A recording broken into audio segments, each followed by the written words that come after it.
Hello प्यारे बच्चों, मैं सुधा स्वागत करती हूँ आप सबका आपके अपने चैनल तैयारी ऑनलाइन में। आज के इस वीडियो में हम कक्षा 11वीं की हिंदी पाठ्य पुस्तक अंतराभाग 1 का 15वां अध्याय करने वाले हैं। 15वें अध्याय में महादेवी वर्मा जी द्वारा लिखित 2 गीत दिए गए हैं। हम बारी बारी करके दोनों गीतों को पढ़ेंगे, साथ ही उसके भाव जानेंगे और जो कठिन शब्द इसमें दिए गए हैं उसका अर्थ भी आपको बताएंगे। पहला गीत है बच्चों, जाग तुझको दूर जाना। और यह जो गीत है वह स्वाधीनता आंदोलन की प्रेरणा से रचित एक जागरण गीत है। आपको याद रखना है कि जाग तुझको दूर जाना कौन सा गीत है, तो यह जो है बच्चों वह एक जागरण गीत है, ठीक है, जिसमें भीषण कठिनाइयों की चिंता ना करते हुए कोमल बंधनों के आकर्षण से मुक्त होकर अपने लक्ष्य की ओर निरंतर बढ़ते रहने का आह्वान करती हैं। तो चलिए देर न करते हुए कविता को पढ़ा जाए। चिर सजग आंखें उनिंदी आज कैसा व्यस्त बाना, जाग तुझको दूर जाना। अचल हिमगिरी के हृदय में आज चाहे कंप होले, या प्रलय के आंसुओं में मौन अलसित व्योम रोले। आज भी आलोक को डोले तिमिर की घोर छाया, जाग कर विद्युत शिखाओं में निठुर तूफान बोले। पर तुझे है नासपथ पर चिन्ह अपने छोड़ जाना, जाग तुझको दूर जाना।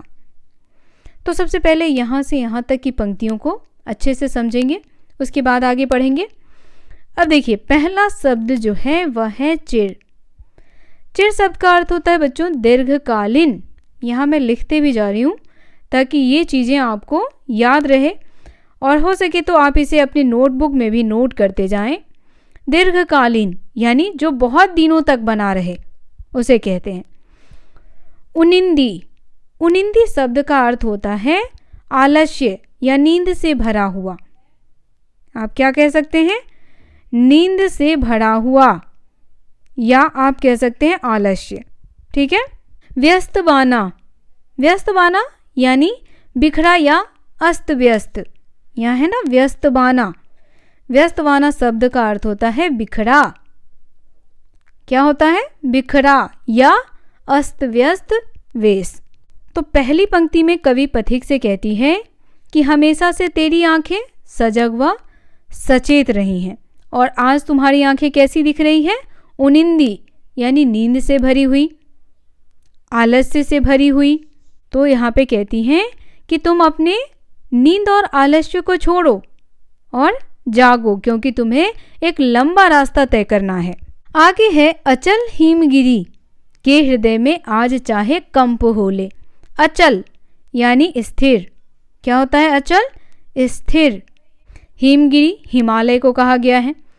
तो यहाँ कवित्री कहती हैं आज स्थिर होने वाले हिमालय पर्वत डोल उठे, या प्रलय के आंसुओं में मौन अलसित व्योम रोले। व्योम शब्द का अर्थ होता है आकाश। क्या होता है? आकाश। तो कहती हैं या आलस्य से भरे हुए आकाश में चाहे प्रलय आ जाए, आज भी आलोक को डोले तिमिर की घोर छाया। आलोक शब्द का अर्थ होता है बच्चों प्रकाश। क्या होता है? प्रकाश। तिमिर, तिमिर शब्द का अर्थ होता है अंधकार। अंधकार। तो कहती हैं चाहे आज चारों तरफ फैलने वाली प्रकाश ही अंधेरे में क्यों ना छा जाए, यानी चारों तरफ अंधेरा ही अंधेरा क्यों ना हो जाए। पर तुझे है नासपथ पर चिन्ह अपने छोड़ जाना, जाग कर विद्युत शिखाओं में निठुर तूफान बोले। अब विद्युत शिखाओं, ध्यान दीजिएगा, शब्दों पर ध्यान दीजिए। विद्युत शिखाएं किसको कहा गया है? बिजली जो चमकती है उसे यहाँ पे कहा गया है विद्युत शिखाएं। तो कहती हैं कि आकाश में चमकने वाली बिजली ही एक कठोर तूफान का रूप क्यों ना धारण कर ले। पर तुझे है नासपथ पर चिन्ह अपने छोड़ आना। तो इन सभी मुश्किलों को पार करते हुए तुम्हें क्या करना है? अपने कर्तव्य पथ पर आगे बढ़ना है। जाग तुझको दूर जाना, क्योंकि तुम्हारी मंजिल अभी बहुत दूर है, इसीलिए तुम्हें इन बाधाओं को पार करते हुए आगे बढ़ना है। बांध लेंगे क्या तुझे यह मोम के बंधन सजीले, पंथ की बाधा बनेंगे तितलियों के पर रंगीले। विश्व का क्रंदन भुला देगी मधुप की मधुर गुनगुन, क्या डुबा देंगे तुझे यह फूल के दल ओस गीले। तू न अपनी छाह को अपने लिए कारा बनाना, जाग तुझको दूर जाना। अब इन पंक्तियों को समझिए बच्चों। इन पंक्तियों में कवित्री कहती हैं कि बांध लेंगे क्या तुझे यह मोम के बंधन सजीले। तो देखिए बच्चों, यहाँ कवित्री कहती हैं कि तुझे अपने रास्ते पर चलते हुए बहुत सारे सुखों व दुखों का अनुभव करना पड़ेगा, लेकिन तुझे उन बंधनों में बंधने की कोई आवश्यकता नहीं है ना। तुम्हारे आसपास लोगों के मोह माया के बंधन होंगे, फिर भी तुम्हें उसमें नहीं बंधना है। उसके बाद आगे कहती हैं, विश्व का क्रंदन भुला देगी मधुप की मधुर गुनगुन। विश्व का क्रंदन यानी संसार का जो दुख और रोना है, क्या तुम्हें मधुप की मधुर, मधुप शब्द का अर्थ होता है भंवरा। क्या होता है? भंवरा। तो कहती हैं कि क्या मधुप की जो मधुर गुनगुन है वह तुम्हें ये सारी चीजें भुला देगी। क्या डुबो देंगे तुझे यह फूल के दलोस गीले। और कहती हैं कि तुम्हारे रास्ते में ऐसे बहुत सारे पल आएंगे जो तुम्हें आगे बढ़ने से रोकेंगे, तो क्या तुम आगे बढ़ना छोड़ दोगे। तू न अपनी छाह को अपने लिए कारा बना। छाह यानी परछाई। छाह शब्द का अर्थ क्या है? परछाई। ठीक है। तो यहाँ कवित्री कहती हैं कि तू न अपनी छाह को अपने लिए कारा बना, यानी तुम अपनी परछाई को, यानी जो तुम्हारे जीवन में सुख दुख का बंधन है, उसे अपने लिए क्या ना बनाओ? कारा। यानी उसे अपना बंधन मत बना लो, क्योंकि तुम्हारी मंजिल बहुत दूर है और तुम्हें आगे बढ़ना है।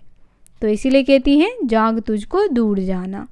वज्र का उड़ एक छोटे अश्रुकण में धो गलाया, दे किसे जीवन सुधा दो घूंट मदिरा मांग लाया। वज्र, वज्र क्या है बच्चों? यह एक अस्त्र है जो भगवान इंद्र के हाथों में रहता है। और कमेंट करके बताएं बच्चों कि वज्र जो है वह किस ऋषि की हड्डियों से बनाया गया है। तो यहाँ कवित्री पथिक से पूछती हैं कि क्या तुमने अपना वज्र जैसा कठोर मन एक छोटे से आंसू के कण में धोकर के गला दिया है, जो तू थक करके हार करके बैठ गया है। और कहती हैं कि तू किसे अपना जीवन रूपी अमृत, है ना, जीवन सुधा, सुधा शब्द का अर्थ होता है बच्चों अमृत। क्या होता है? अमृत। तो यहाँ कहती हैं कि तू किसे अपना जीवन रूपी अमृत दे करके 2 घूंट मदिरा मांग करके ले आया है। अर्थात यहाँ पे बच्चों कहती हैं कि अमृत रूपी जीवन को मदिरा या अन्य प्रकार के नशों में क्यों धकेल दिया है। सो गई आंधी मलय की वात का उपधान ले क्या, विश्व का अभिशाप क्या चिरनिंद बनकर पास आया। अमरता सुत चाहता क्यों मृत्यु को उर में बसाया, जाग तुझको दूर जाना। अब यहाँ देखिए पंक्तियों को समझिए। सो गई आंधी मलय की, कवित्री क्या कह रही हैं, क्यों कह रही हैं यहाँ पे कि सो गई आंधी मलय की। तो यहाँ जो कवित्री कहती हैं कि सो गई आंधी मलय की, यानी तुम्हारे अंदर जो विचारों की आंधी है वह क्या हो रहा है, वह सो गया है। यानी तुम्हारे अंदर जो आगे बढ़ने की इच्छा है वह धीरे धीरे क्या हो रहा है, समाप्त हो रहा है।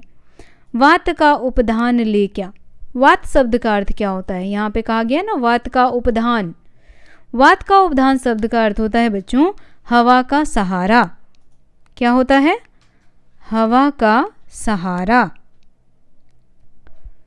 तो इन पंक्तियों में कवित्री कहती हैं कि तुम्हारे मन में जो विचारों की आंधी थी, तुम्हारे मन में जो आगे बढ़ने का जोश था, साहस था, क्या वह चंदन की सुगंध में डूबकर सो गया है। विश्व का अभिशाप क्या चिर नींद बनकर पास आया। विश्व का अभिशाप। और कहती हैं कवित्री कि क्या तुम्हें हमेशा सोए रहने का अभिशाप मिला है, जो तू थक कर हार कर बैठ गया है। चिर शब्द का अर्थ तो आप लोग जानते ही हैं, क्या होता है? दीर्घकालीन, यानी जो बहुत दिनों तक बना रहे उसे क्या कहते हैं? दीर्घकालीन। और आगे कहती हैं अमरता सुत चाहता क्यों मृत्यु को उर में बसाया। यहाँ कवित्री क्या कहती हैं कि तू तो देवताओं की संतान है। सुत शब्द का अर्थ होता है संतान। तो कवित्री कहती हैं कि तू तो देवताओं का संतान है, तुझे अमरता का वरदान है, जो चाहे कर सकता है, तो तू अपने अंदर की शक्ति को जगा और आगे बढ़। ठीक है। अगली पंक्ति है कह न ठंडी सांस में अब भूल वह जलती कहानी, आग हो उर में तभी दृग में सजेगा आज पानी।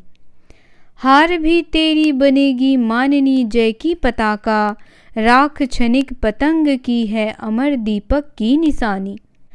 है तुझे अंगार सैया पर मृदुल कलियां बिछाना, जाग तुझको दूर जाना। अब इन पंक्तियों को समझिए बच्चों। कहती है कवित्री कहना ठंडी सांस में अब भूल वह जलती कहानी।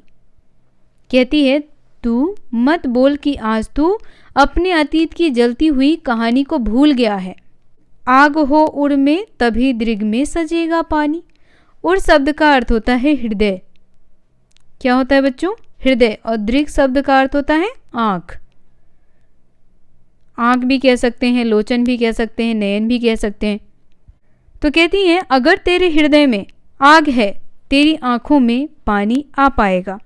अगर तू साहस से लड़ेगा तो तेरी हार हो या जीत हो कोई फर्क नहीं पड़ेगा। क्योंकि ये कविता किससे संबंधित है?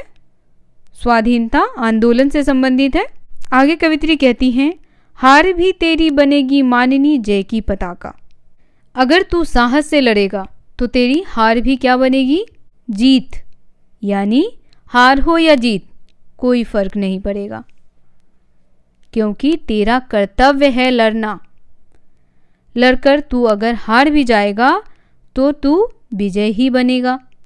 और आगे कहती हैं राख क्षणिक पतंग की है अमर दीपक की निशानी। जिस प्रकार बच्चों दीपक के पास जलकर पतंगा मृत्यु को प्राप्त हो जाती है। पतंगा समझते होंगे आप लोग, छोटे छोटे कीड़े होते हैं, पंख लगे होते हैं उसमें। वह रोशनी के पास जाने के उसमें वो क्या होता है कि वह अपनी जान को गंवा बैठते हैं। वह रोशनी को पकड़ना चाहते हैं, उसके पास जाना चाहते हैं, जिस वजह से वह उसमें जल जाते हैं। तो यहाँ कवित्री कहती हैं कि जिस प्रकार दीपक के पास जल गया पतंगा, यानी दीपक को प्राप्त करने के चक्कर में उसकी मृत्यु हो गई, फिर भी दीपक जलता रहा। उस पतंगे का साथ वह अपना साहस कभी नहीं खोता। इसी तरह तुम्हें अपने साहस को सदैव जिंदा रखने की आवश्यकता है तुझे अंगार सैया पर मृदुल कलियां बिछाना। और कहती हैं आज तुझे अंगारों की सैया पर कोमल कलियां बिछाने की आवश्यकता है, यानी तुझे अपने क्रोध पर काबू पाकर के सदैव आगे बढ़ते जाना है। तो मेरे ख्याल से बच्चों इस गीत के भावों को आप अच्छे से समझ गए होंगे। यदि आपका कोई प्रश्न या सुझाव हो तो आप अपने प्रश्न और सुझाव हमें कमेंट में लिख करके अवश्य भेजें। वीडियो पसंद आया हो तो इसे लाइक करें और अपने दोस्तों को भी शेयर करें।